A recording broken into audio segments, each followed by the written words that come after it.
Domingo da 60ª, 23 de fevereiro de 2025. Reunidos na Basílica de São Paulo, representada por nossa Igreja, vemos o magnífico exemplo do grande apóstolo. Com o Cristo devemos morrer, para com ele ressuscitarmos. Este é o sentido da Quaresma, e para isso nos preparamos nos 3 domingos precedentes. Ele é o semeador. Preparemos nossos corações afastando os obstáculos que são a indiferença, o caminho, a inconstância, as pedras, as paixões, os espinhos. Custe embora a natureza humana, a Igreja o confessa. No introito. Mas não desanimaremos, contra as adversidades podemos contar com a proteção do Doutor das Gentes. Exuge, quare odonis Domine, exuge, et ne repellas in fine.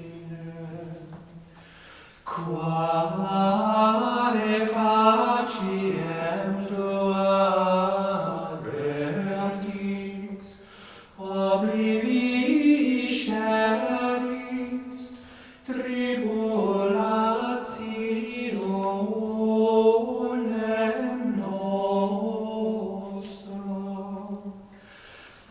Adesit in terra verter noster. Exurge Domine, adiuva nos, et libera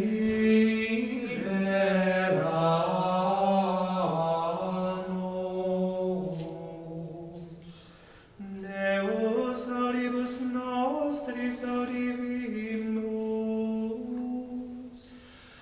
Patres nostri annunciaverunt nobis. Gloria Patri et Filio et Spiritui Sancto. Sicut erat in principio, et nunc et semper, et in saecula saeculorum. Amen. Exurge, quare odonis Domine, exurge, et ne repellas in fine. Quare faciem tua avertis, oblivi sceris, tribulationem nostra. Adexit in terra venter noster. Exurge Domine, adiuva nos, et libera nos. Ó Deus, que vedes que não confiamos absolutamente em nossos méritos, concedei, benigno, que contra todas as adversidades sejamos protegidos pelo Doutor das Gentes, por nosso Senhor Jesus Cristo, vosso Filho, sendo Deus, convosco vive e reina, em união com o Espírito Santo, por todos os séculos dos séculos. Amém. Leitura da Epístola de São Paulo. Apóstolo aos Coríntios, irmãos. De bom ânimo suportais os insensatos, sendo vós sábios. Pois tolerais que vos ponham em escravidão, que vos explorem, que se apoderem de vossos bens, que vos tratem com arrogância, que vos batam no rosto. Envergonhado confesso. Neste ponto tenho sido fraco, Em qualquer coisa, porém, que alguém se atreva, falo como insensato, também eu me atrevo. São hebreus? Também eu. São descendentes de Abraão? Também eu. São ministros de Cristo? Como menos sábio falo. Mais o sou eu. Muito mais pelos trabalhos, pelas prisões, muitíssimo mais, pelos açoites sem conta, em perigos de morte frequentemente. Dos judeus recebi 5 vezes, 40 açoites menos 1. 3 vezes fui açoitado com varas. 1 vez fui apedrejado. 3 vezes naufraguei. 1 noite e 1 dia estive no fundo do mar. Em viagens muitas vezes, em perigos de rios, em perigos de ladrões, em perigos dos de minha nação, em perigos da parte dos gentios, em perigos na cidade, em perigos no deserto, em perigos no mar, em perigos entre falsos irmãos, em trabalho e fadiga, em muitas vigílias, na fome e na sede, em frequentes jejuns, no frio e na nudez. Além destas coisas que são exteriores à minha preocupação cotidiana, o cuidado de todas as igrejas. Quem está enfermo que eu não fique enfermo? Quem é escandalizado que eu não me abrase? Se convém gloriar-se, gloriar-me-ei, então da minha fraqueza. O Deus e Pai de nosso Senhor Jesus Cristo, que é bendito nos séculos, sabe que não minto. Em Damasco mandou o preposto do rei Aretas guardar a cidade dos damascenos para me prender. Mas num cesto me desceram por uma janela, da muralha abaixo, e assim escapei de suas mãos. Se convém gloriar-se, certamente não convém, virei agora. As visões e revelações do Senhor. Conheço um homem em Cristo que há 14 anos, se no corpo ou fora do corpo não sei, mas Deus o sabe, foi arrebatado até o 3º céu. E sei a respeito desse homem, se no corpo ou fora do corpo não sei, mas Deus o sabe, que foi arrebatado ao paraíso, e ouviu palavras inefáveis que ao homem não é permitido proferir. Nisto é que me gloriarei, mas de mim mesmo não me gloriarei, a não ser de minhas fraquezas. Verdade é que, se me quisesse gloriar, não seria insensato porque diria a verdade. Abstenho-me, no entanto, para que ninguém me estime acima do que vê em mim ou de mim ouve, e para que não me ensoberbecesse a grandeza das revelações, foi-me dado o estímulo de minha carne, qual anjo de Satanás que me esbofetei. Por causa dele roguei ao Senhor 3 vezes que de mim o desviasse. E ele me disse: basta-te a minha graça, porque a força se manifesta de modo mais completo na fraqueza humana. Portanto, de bom grado me gloriarei em minhas fraquezas, para que habite em mim a força do Cristo.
Deus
Sequência do Santo Evangelho segundo Lucas.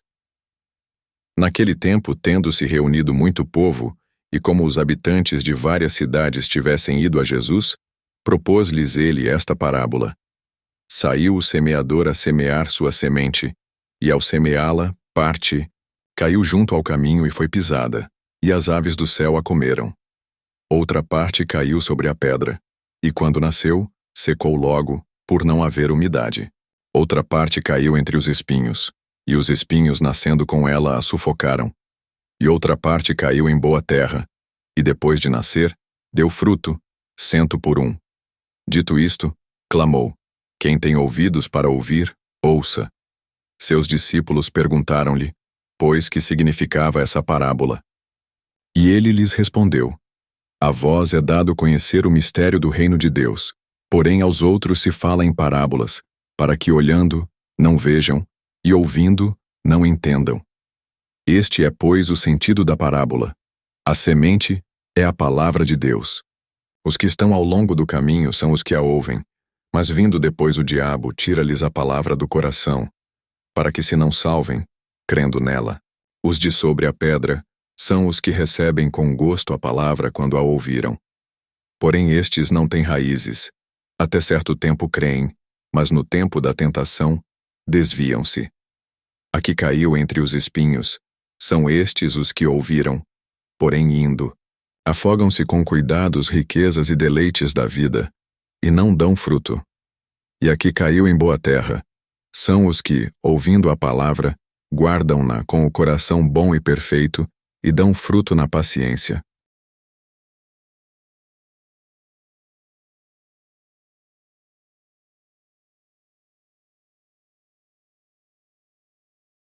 Espírito Santo. Amém. Ave Maria, cheia de graça, o Senhor é convosco, bendita sois vós entre as mulheres, bendito é o fruto do vosso ventre, Jesus. Santa Maria, Mãe de Deus, rogai por nós, pecadores, agora e na hora de nossa morte. Lembro que estamos no tempo da 70ª, tempo de preparação para a Quaresma.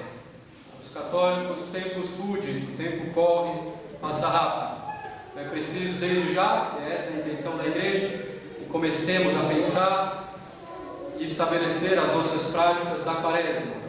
Então, lembrando que essas práticas devem ser basicamente em 3 campos: oração, mortificação, caridade.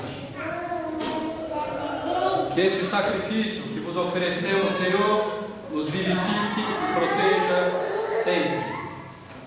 Continuamos, católicos, a tratar, resumidamente, o sentido espiritual das cerimônias da Santa Missa no rito romano tradicional.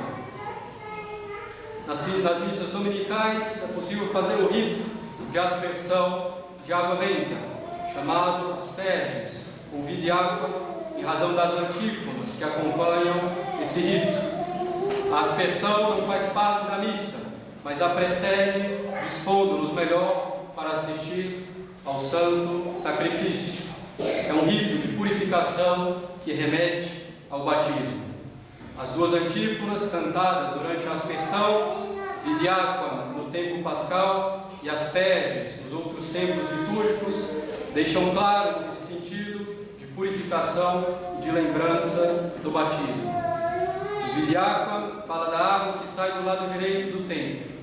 Ora, o templo é nosso Senhor Jesus Cristo, e a água que sai do lado direito é o sangue e a água que saíram do lado direito do coração de Cristo, perfurado pela lança na cruz.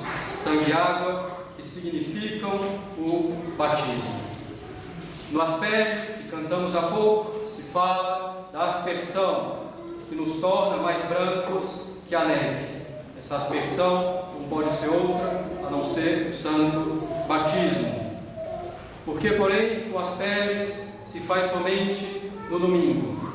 Porque o domingo é o dia da ressurreição do Senhor, e o batismo é a nossa ressurreição espiritual.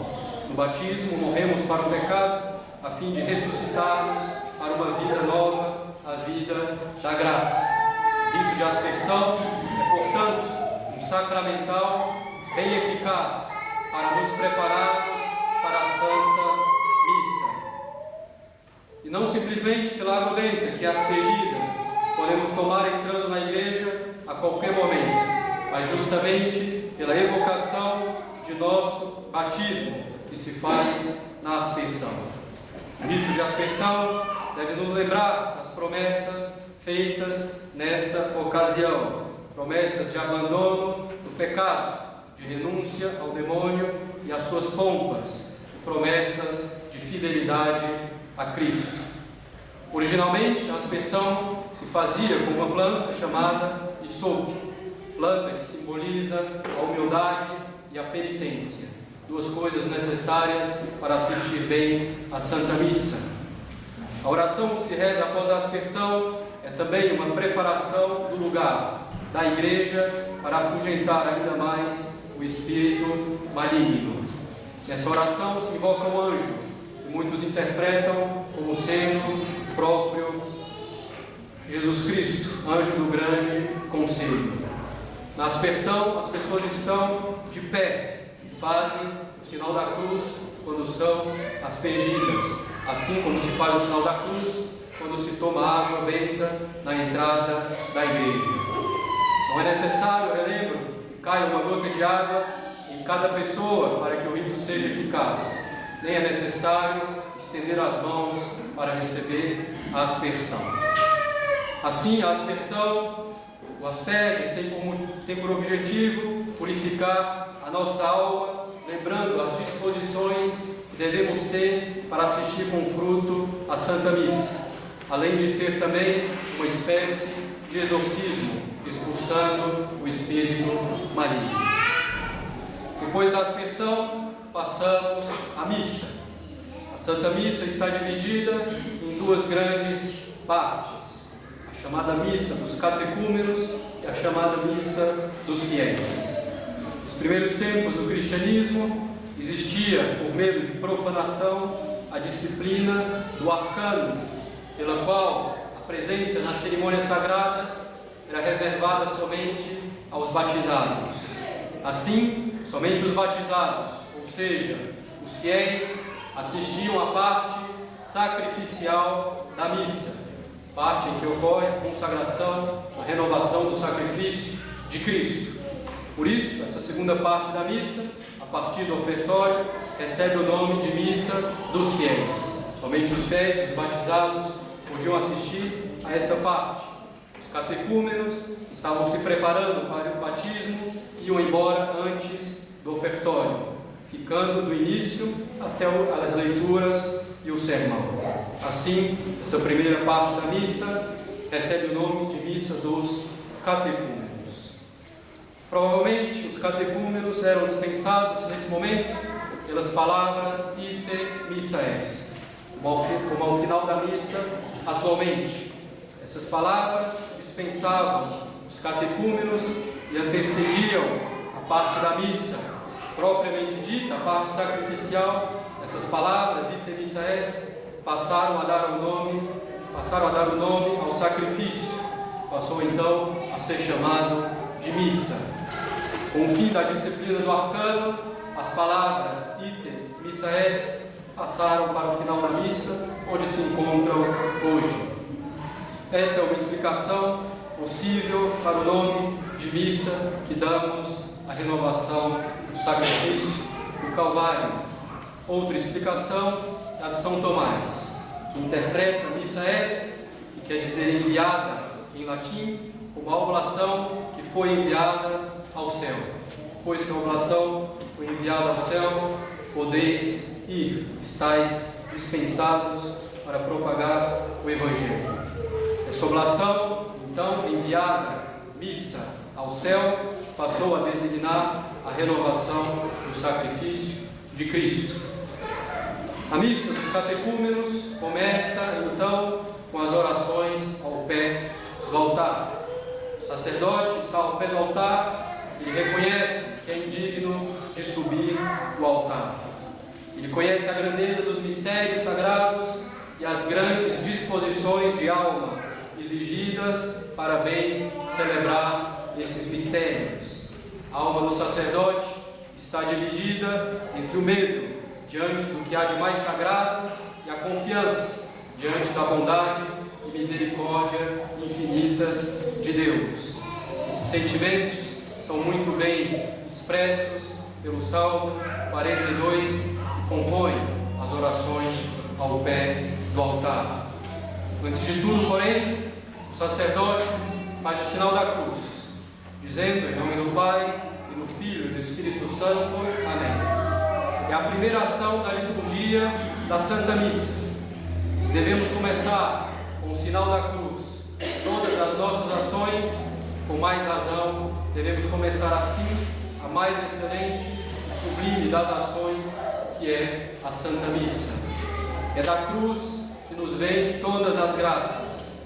Ela é a nossa arma de defesa contra os inimigos da nossa alma. Em nome, quer dizer, na substância do Pai e do Filho e do Espírito Santo. Nome no singular, porque é uma só substância, uma só essência, um só Deus, mas em três pessoas distintas: Pai, Filho e Espírito Santo. Na missa, o sinal da cruz é feito com os 5 dedos estendidos, para lembrar as 5 chagas de Nosso Senhor. O sinal da cruz se faz na cabeça, no peito e nos ombros. Na cabeça, para indicar a fé que professamos na Santíssima Trindade e na redenção operada por Cristo na cruz. No peito, para indicar a caridade, o amor que devemos ter para com Deus uno e trino, para com Cristo, nosso Redentor.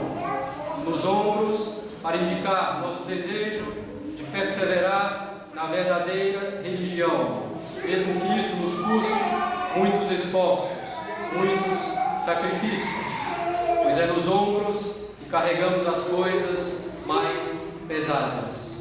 O sinal da cruz é, portanto, o primeiro gesto na missa, porque a missa é a renovação da cruz. O sinal da cruz indica também que é Cristo que vai subir o altar, que é Ele o sacerdote principal da missa, enquanto o padre é mero instrumento do Salvador. O sacerdote está diante do altar para começar a recitar o Salmo 42, com a antífona Introibo ad altare Dei. Ele tem as mãos juntas, os dedos estendidos, os polegares cruzados, direito sobre o esquerdo. Essa posição das mãos é a posição do vassalo diante de seu suzerano, ao prometer fidelidade e submissão ao suzerano. Então, na Idade Média, o rito de vassalagem era feito justamente com as mãos postas e os dedos cruzados. A simples posição da mão do padre já é uma oração, mostrando sua inteira submissão diante de Deus, Supremo, Suzerano e Senhor. E os polegares cruzados estão em forma de cruz. A cruz está quase onipresente na missa. É ela a nossa glória, de onde nos vem a salvação. O padre inicia o Salmo 42. Ele deseja subir o altar, deseja subir ao altar do Deus que alegra a juventude dele. Qual é a juventude de um padre aos seus 70, 80 anos? De um padre que já viveu a vida toda e espera somente o juízo divino e a recompensa de seu labor apostólico. É a juventude espiritual. Pois a alma em estado de graça é sempre um homem novo, que abandonou o velho homem, que abandonou o pecado para se revestir do homem novo, que é nosso Senhor Jesus Cristo. A liturgia tradicional da Igreja, com doutrina e espiritualidades perenes, é sempre jovem e forma em nossas almas o homem novo. Deus alegra sempre aquele que é espiritualmente jovem. Espiritualmente jovem não é dançar na terceira idade, caros católicos. Espiritualmente jovem quer dizer aquele que está na graça divina. E Deus alegra essa alma, levando-a pelo caminho da virtude e da prática da religião. O padre deseja subir ao altar, como o salmista queria rever o sacrifício oferecido a Deus. Mas ao mesmo tempo, o padre treme diante da grandeza do mistério. Ele teme os seus inumeráveis pecados, ofensas e negligências, como ele dirá mais tarde no ofertório. Em consciência, é claro, o padre não pode subir ao altar em pecado mortal. Seria um sacrilégio. Ainda assim, ele teme por suas faltas veniais, por suas pequenas faltas, por suas imperfeições.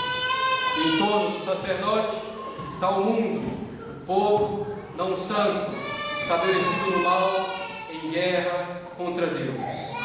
Ele implora então a Deus que reconheça a sua boa intenção e que Deus distinga, separe a sua causa da causa dos que são ímpios e enganadores. As faltas do padre são por fraqueza e não por malícia, ao contrário do mundo que faz do pecado virtude.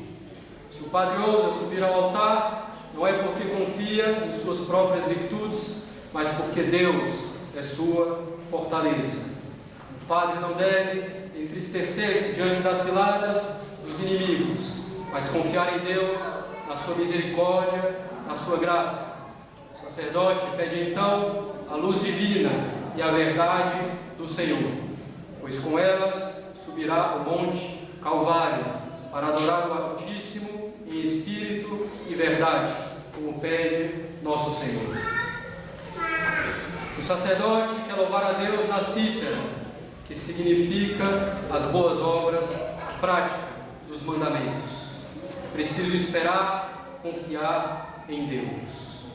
Esse Salmo 42 reflete também a alma de nosso Senhor no momento de sua paixão e morte, tristeza até a morte, rodeado pelos inimigos, mas com uma causa santa e resoluto a subir o altar do Monte Calvário e da cruz, para dar maior glória a Deus e para salvar as almas.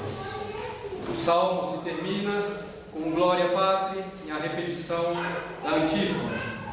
Nas missas de Réquiem de defuntos e nas missas do tempo da paixão, disse somente a antífona uma vez, sem o Salmo 42. Porque diante da paixão de Cristo e diante do luto por um fiel defunto, a alma tem certa razão para a tristeza. Terminado o salmo, o sacerdote diz, fazendo o sinal da cruz, o nosso auxílio está no nome do Senhor. O que o acólito, os fiéis, respondem, o nosso auxílio está no nome do Senhor, que fez o céu e a terra. É uma oração jaculatória, isto é, curta, como que jogada em direção aos céus, mas uma oração profunda e eficaz. Faz-se o sinal da cruz para mostrar de onde nos vem o auxílio, mais uma vez, da cruz de Cristo. E claro, se Ele criou o céu e a terra, tem poder para nos ajudar. O Senhor é onipotente. Podemos pedir a Ele o seu auxílio com toda confiança. Em seguida, o celebrante se inclina profundamente, com as mãos juntas, e recita o Confiteor. Sempre foi o costume confessar os pecados antes de oferecer o sacrifício. O sumo sacerdote do Antigo Testamento, nos atesta o Levítico, o sumo sacerdote confessava os pecados do povo sobre o bode expiatório antes de enviá-lo ao deserto. E São Tiago diz: confessai os vossos pecados uns aos outros e orai uns pelos outros para serdes curados. A oração do justo tem grande eficácia. Por causa dessas palavras de São Tiago, confessai os vossos pecados uns aos outros, que se mencionam no Confiteor os santos e os irmãos. E são citados os principais santos: Nossa Senhora, claro, São Miguel Arcanjo, defensor e guardião da Igreja, São João Batista, por ser o último santo do Antigo Testamento, mas também porque pregou a penitência, o batismo de penitência. Se mencionam os santos apóstolos Pedro e Paulo. Pedro, primeiro Papa, e São Paulo, pecador convertido e arrependido. Pedro e Paulo, sustentáculos da Igreja Romana. Finalmente, são mencionados todos os santos e os irmãos, ou o Padre. Confessam-se os pecados por pensamentos, palavras e obras. Os pecados por omissão estão subentendidos. Bate-se no peito para acusar o que está fechado em nossos corações, para corrigir, por esse sinal exterior, os pecados escondidos. Repetimos, batendo no peito, o gesto do publicano, louvado por nosso Senhor. O publicano, arrependido, bate no peito e confessa e se arrepende dos seus pecados no templo.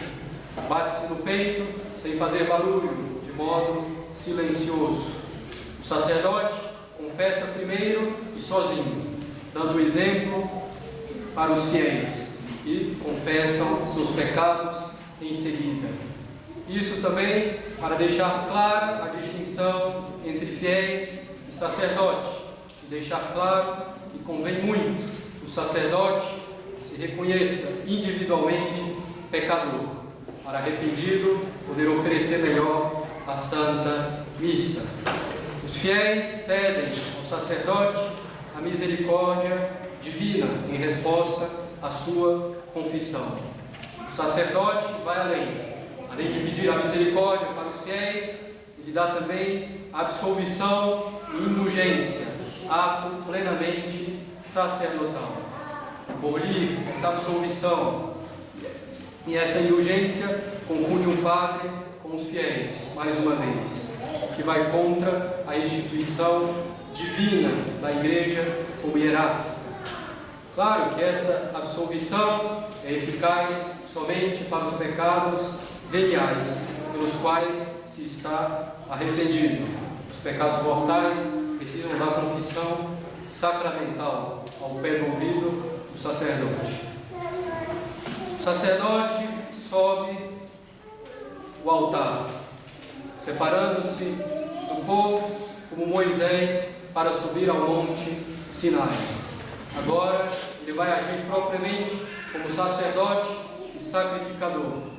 Precisa subir ao altar e entrar no Santo dos Santos com o coração puro. Para isso ele recita em voz baixa a oração Alfer Anobis, pedindo a Deus que afaste de nós as nossas iniquidades. Não se trata mais de fazer a aspersão com o sangue de um touro ou de animais, mas de aplicar sobre os fiéis o sangue de Cristo. Não é uma vez por ano o sacerdote entra no Santo dos Santos, mas todo dia. Trata-se de oração pessoal do celebrante, com plural de majestade. Terminada essa primeira oração, dita em voz baixa, subindo ao altar, o sacerdote se inclina com as mãos juntas e as apoia sobre o altar. Começa a rezar a oração Oramus te Domine. Beija o altar e continua a oração dirigindo-se ao missal. No altar estão as relíquias de santos mártires, sempre enormemente venerados na Igreja. Para que o altar seja verdadeiramente altar e não uma simples mesa, é preciso que haja as relíquias dos santos. O padre pede então a intercessão dos mártires presentes no altar e dos outros santos, para que eles alcancem de Deus o perdão de seus pecados. O ósculo, o beijo no altar, é tanto para as relíquias quanto para o altar que representa Nosso Senhor. O ósculo significa, na liturgia, um grande respeito às pessoas ou aos objetos. Veja-se a mão do padre, que ela é consagrada. Esse ósculo no altar é o ósculo de Cristo e da Igreja, sua esposa. Ele é sinal da caridade e da união entre Cristo e a Igreja.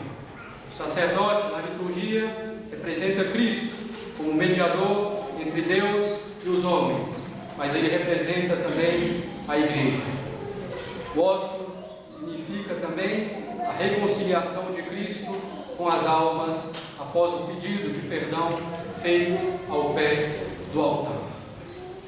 Temos aqui, prezados católicos, alguns elementos das cerimônias da Santa Missa para a nossa meditação e edificação espiritual, e para poder assistir ao Santo Sacrifício, uma verdadeira participação que não é física, de bater palma, de falar, mas de se unir inteiramente ao sacrifício de nosso Senhor Jesus Cristo, oferecendo-nos a nós mesmos, oferecendo tudo o que somos, tudo o que temos. Em nome do Pai, do Filho e do Espírito Santo.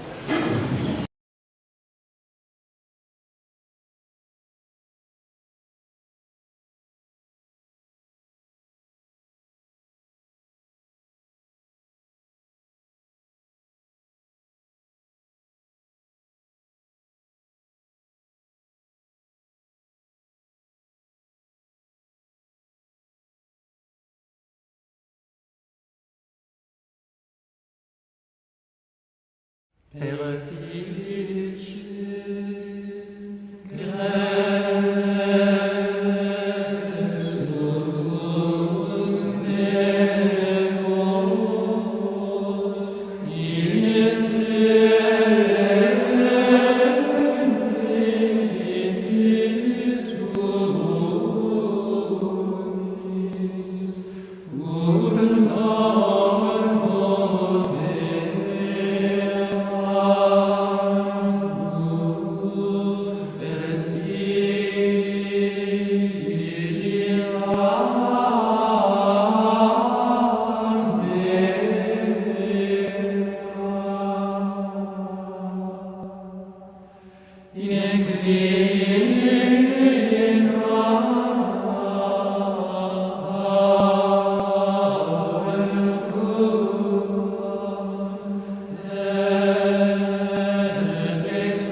introibo ad altare Dei, ad Deum qui letificat juventutem meam.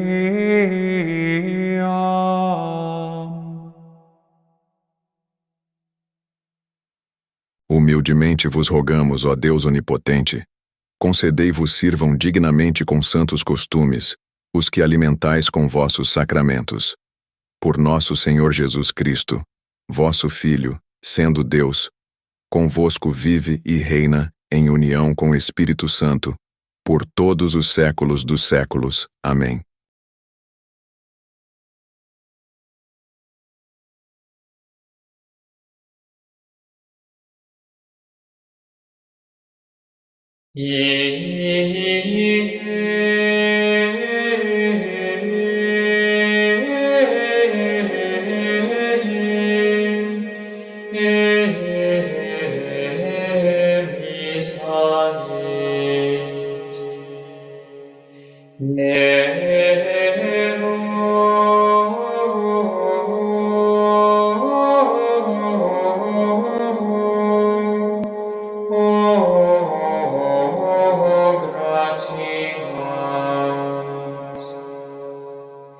Benedicamus